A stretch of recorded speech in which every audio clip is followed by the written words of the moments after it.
So popcorn's been something I've always been interested in. I've always been interested in cooking, especially candy, and ingredients have always been kind of like a, I'm a stickler for recipes, but then once I have the recipe down, I like to kind of switch things up and kind of make it my own. My husband, Aaron, and I talked a lot about having a business or running a business together and what kind of a business. I always knew it would have something to do with food, since that was something that I was always drawn to and constantly cooking.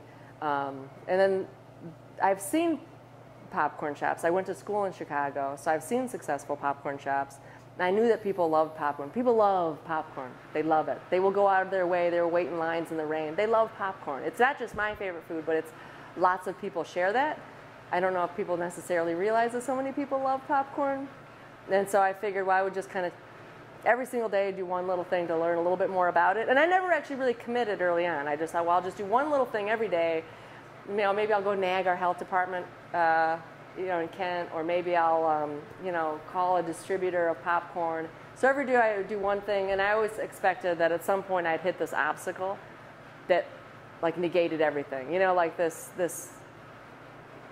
massive obstacle I wouldn't be able to overcome. And then it all kind of fell into place. Every day I did something towards it, and here I have it. And it sounds so simplistic, but really it was just kind of the end result of a lot of little decisions, just every single day, and I never lost interest in it, and I still haven't. I still get excited every time I make caramel. I've always kind of had this chip on my shoulder about artificial colors and flavors, and just like part of the thing that attracted me to the caramel corn when my sister made it was just you can make this in your house, like on your kitchen stove.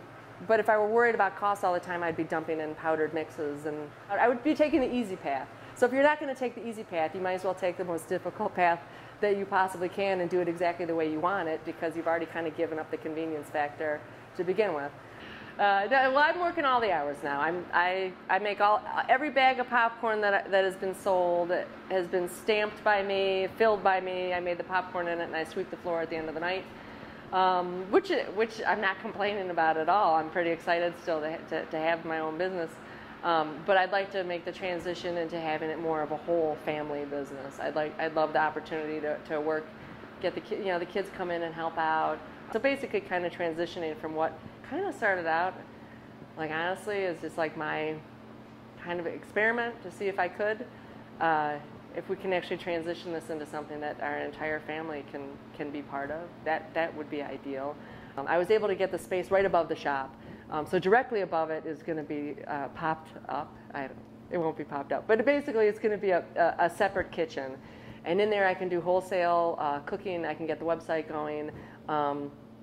Big orders, I do wedding favors, anything like that. So upstairs I can have a whole separate facility upstairs and have the retail downstairs, and upstairs I can have wholesale and everything else like that. So I'm pretty excited. Actually, I'm really excited about that.